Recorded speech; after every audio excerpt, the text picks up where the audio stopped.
Hey, how you going? I hope you're going very well. I just wanted to show you something that a client just did. We actually were using water and ink and went to pour it into a container, and my client actually missed the container and there was a flood everywhere. But in art therapy, something like that happens that could be seen as a mistake actually turned into something really metaphoric and significant for my client.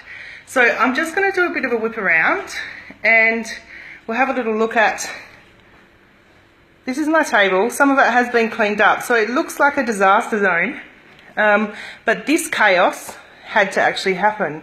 And if we go down and have a look at the floor, there's quite, a flood happening here.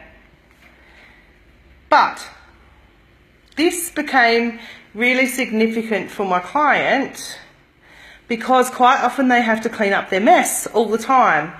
And we'd done a big process and we're about to unpack that process, but what actually happened was that this spill became the process.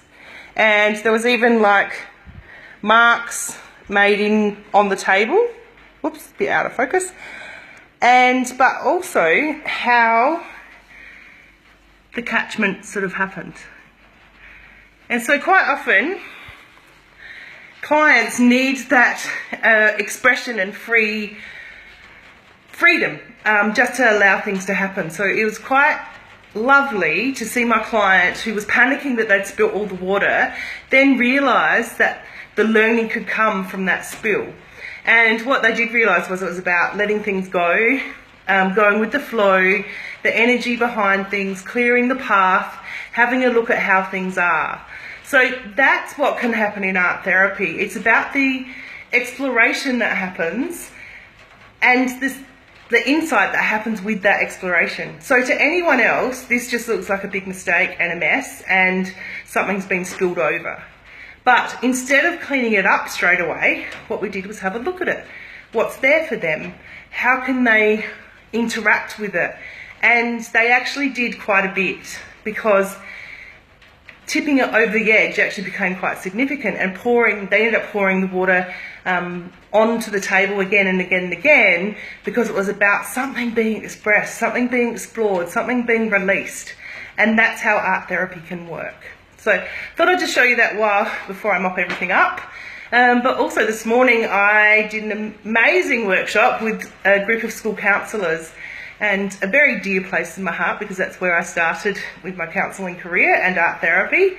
But it was fabulous to have people who spend so much of their life caring for others and giving out all of the time, to spend some time exploring where they're at and how can they look after themselves, what needs to be added to their world, adjusted, taken out, and metaphorically changed as well.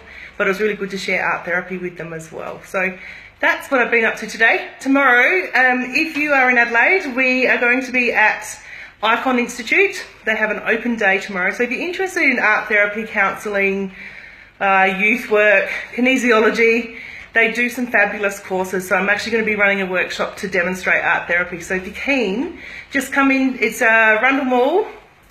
I don't know the number, but it's above Kmart, level 3. So have a look at the Icon Institute if you want to find out more about how to become an art therapist and all of those other modalities. They do some fabulous courses there. But come and try art therapy. It'll be good. So doing a quick exercise that everyone can get involved in. So there we are. That's my wonderful day today. Great workshop with counsellors. A client who supposedly made a mistake, but that became really significant, and then preparing for tomorrow's workshop at Icon. So anyway, have a good day. It's just started raining, so hopefully you can actually hear me, and we'll go from there. But I'll touch base soon when I've got something to say. All right, bye for now.